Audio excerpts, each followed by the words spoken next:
దినమెల్ల దేవుని దయలో దేవుని కృపలో మనల్ని కాచి కాపాడిన దేవుని స్తుతించి నిద్రపోయే ముందు ఈ వాక్య ధ్యానం చేసుకుని పడుకోండి. 29:18 నీవు నన్ను నమ్ముకొంటివి గనుక నిశ్చయముగా నేను నిన్ను తప్పించేదను. ఇక మీలో కొందరు అనుకోవచ్చు, నా పని అయిపోయింది, నేను పడిపోతానేమో, నా వల్ల కాదేమో. అటువంటి స్థితి నుండి దేవుడు నిన్ను తప్పిస్తాడు. మీ శత్రువుల చేతుల నుండి మిమ్మల్ని తప్పించగల శక్తిమంతుడు. మీకు ఎదురవుతున్నటువంటి భయంకరమైన పరిస్థితులు ఉండొచ్చు, వాటన్నిటి నుండి దేవుడు మిమ్మల్ని తప్పిస్తానని వాగ్దానం చేస్తున్నాడు. అయితే ఈ యొక్క వాగ్దానము కండిషనల్తో కూడినటువంటిది. It's the conditional promise of God. నీవు నన్ను నమ్ముకొంటివి గనుక నేను నిన్ను తప్పిస్తానన్నాడు. అంటే మనం నమ్మకుండా ఉంటే ఆ వాగ్దానం మన పట్ల నెరవేరదా? ఎస్. అందుకే దేవుడు ఇచ్చిన వాగ్దానాల్లో కొన్ని కండిషనల్ ప్రామిసెస్ కూడా ఉన్నాయి. ఈ కండిషనల్ ప్రామిస్ ఆఫ్ గాడ్లోనే 91వ కీర్తనలో మనకు కనిపిస్తుంది.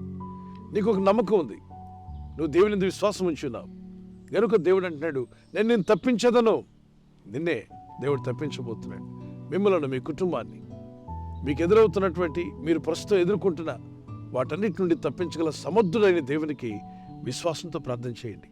ఈ వాగ్దానం ఎత్తి ప్రార్థించండి. ప్రభువా, నేను నిన్ను నమ్ముకున్నాను, నాకు ఆశ్రయ దుర్గం నీవే, నా కొండ, నా కోట, నా సర్వం నీవే, నీవు తప్ప నాకెవరున్నారు ప్రభువా.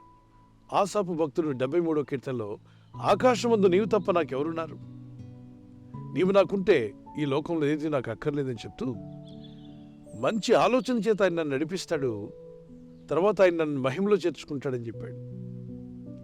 దేవుడు మనల్ని మహిమలో చేర్చుకునే ముందు ఆయన ఆలోచనలతో భూమి మీద మనల్ని నడిపిస్తాడు. ఆయన ఆలోచనలు మీకు కావాలి.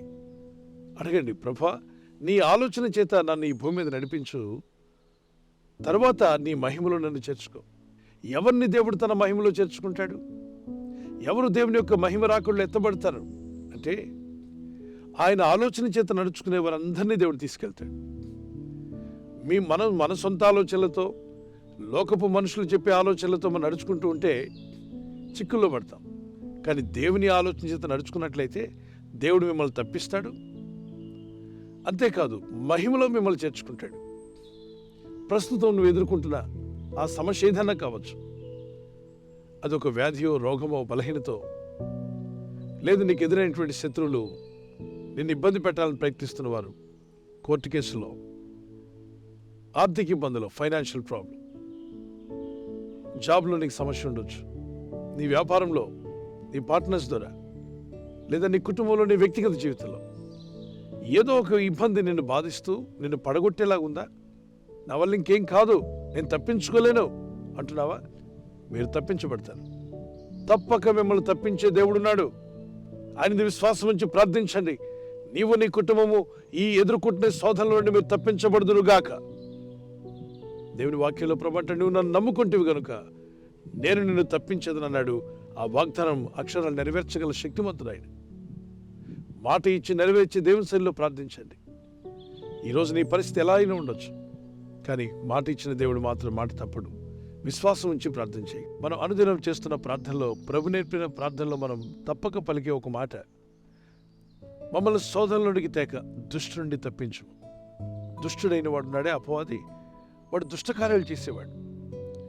ఇబ్బందుల్లో, శోధనలో పడవేసి మనుషుల్ని నానా విధాలుగా చిత్రహింసలు చేస్తాడు, కన్ఫ్యూజన్లో పడేస్తాడు. మీలో కొందరు కన్ఫ్యూజన్లో ఉన్నారు, కొందరు ఇప్పటికే చిక్కుల్లో ఉన్నారు, కొందరు ఎటు తోచని స్థితిలో ఉన్నారు. మీరు ఆ స్థితి నుండి తప్పించబడాలి. దేవుని వాగ్దానం ఎత్తి ప్రార్థించండి. మిమ్మల్ని తప్పించే దేవుడున్నాడు. విశ్వసించి ప్రార్థించండి. దేవుని మీద ఆధారపడండి. మీ పిల్లలను, మీ కుటుంబాలను మరి రాబోతున్నటువంటి శోధన కాలంలో తప్పించబడాలని దేవుని సన్నిధిలో విశ్వాసంతో ప్రార్థించి, ప్రభువా, నీ రాకుళ్ళు ఎత్తబడేవారుగా మమ్మల్ని సిద్ధపరచండి. ప్రభువా, నేను నమ్ముకొని ఉన్నాను, ఈ శోధన నుండి నన్ను తప్పించు. ఈ వాగ్దానం ఎత్తి ప్రార్థిస్తుండగా ప్రభు అయిన దేవుడు గొప్ప కార్యాలు మీ పట్ల జరిగించుగాక. మరి దేవుడు మీకు నూతన ద్వారాలు, నూతన మార్గాలు చూపించి ప్రస్తుతం మీరున్న పరిస్థితి నుండి మిమ్మల్ని తప్పించి ఆయన మహిమ పొందునుగాక. ప్రార్థన చేసుకుందాం. పరిశుద్ధమైన మా ప్రియ తండ్రి, మీరు వాగ్దానం చేసిన రీతిగా నీవు నన్ను నమ్ముకుంటేవి గనుక నేను నిన్ను తప్పక నిశ్చయముగా తప్పిస్తానని చేసిన వాగ్దానము నీ ప్రజలందరి ఎడలు నెరవేర్చబోతున్నావు తండ్రి. ఈ వాగ్దానం ఎత్తి ప్రార్థిస్తూ ఏకీవిస్తున్నవారు, ప్రపంచంలో ఏ దేశం నుండి, ఏ ప్రాంతం నుండి, ఏ ఊరు నుండి వారు ప్రార్థిస్తూ ఏకీవిస్తున్నా వారిని ఇప్పుడే దర్శించము నాయన. వారు నిన్ను నమ్ముకున్నారు కనుక నువ్వు తప్పిస్తానని వాగ్దానం చేశావు. నిశ్చయముగా వారు తప్పించబడాలి. వారు ఎదుర్కొంటున్న శోధనల నుండి, ప్రస్తుతం వారు ఎదుర్కొంటున్న ఈ శోధన బాధల నుండి, వ్యాధి రోగముల నుండి, ఆర్థిక ఇబ్బందుల నుండి, శత్రు సైన్యము నుండి, అనేక విధాలైన కన్ఫ్యూజన్, వారి బ్రతుకులను ఇబ్బంది పెడుతున్న ఆ పరిస్థితుల నుండి మీరందరినీ కూడా మీరు తప్పించబోతున్నందుకు స్తోత్రాలు చెల్లిస్తున్నాను. అనుదినము నీ కృపను, నీ దయను తలంచుకుంటూ నిన్ను స్తుతిస్తూ జీవించే కృపను మాకు దయచేయండి. మీ రెక్కల చోటున మమ్మల్ని కాచి కాపాడారు, ఇక ముందు కూడా మమ్మల్ని కాపాడబోతున్నారు. ఈ రాత్రి నెమ్మదితో పండుకొని సురక్షితంగా కాపాడబడినట్లుగా నీ అగ్ని కంచి వేసి మమ్మల్ని కాపాడండి. మీ నామానికి మహిమ తెచ్చుకోమని యేసుక్రీస్తు పరిశుద్ధ నామములో అడుగుచున్నాను నా పరలోకపు తండ్రి, ఆమేన్. ఈ వాగ్దానం మీతోనే ఉంచుకోకుండా అందరికీ షేర్ చేయండి. ఈ ఛానల్ తప్పక సబ్స్క్రైబ్ చేయడం మర్చిపోవద్దు. మీరు చేస్తున్నారు, ఇతరులతో కూడా చెప్పి చేయించండి. దేవుని వాక్యం అనేకులకు చేరవేద్దాం. Good night. God bless you. ఈ ఛానల్ను మీరు సబ్స్క్రైబ్ చేసుకొనుట వలన 2 పనులు జరుగుతున్నాయి. 1, బీదలకు, అనాథలకు ఈ ఛానల్ ద్వారా సహకారము అందించడం జరుగుచున్నది. 2, సువార్త జరుగుచున్నది, ఆత్మలు రక్షించబడుచున్నాయి. మనము సబ్స్క్రైబ్ చేసుకొనుట ద్వారా అందరికీ సహాయం చేస్తున్నవారమవుతున్నాము. ఖచ్చితంగా ఈ యూట్యూబ్ ఛానల్ను సబ్స్క్రైబ్ చేసుకుని బెల్ బటన్ను క్లిక్ చేయండి. మీకు వెంటనే మెసేజెస్ పంపబడతాయి.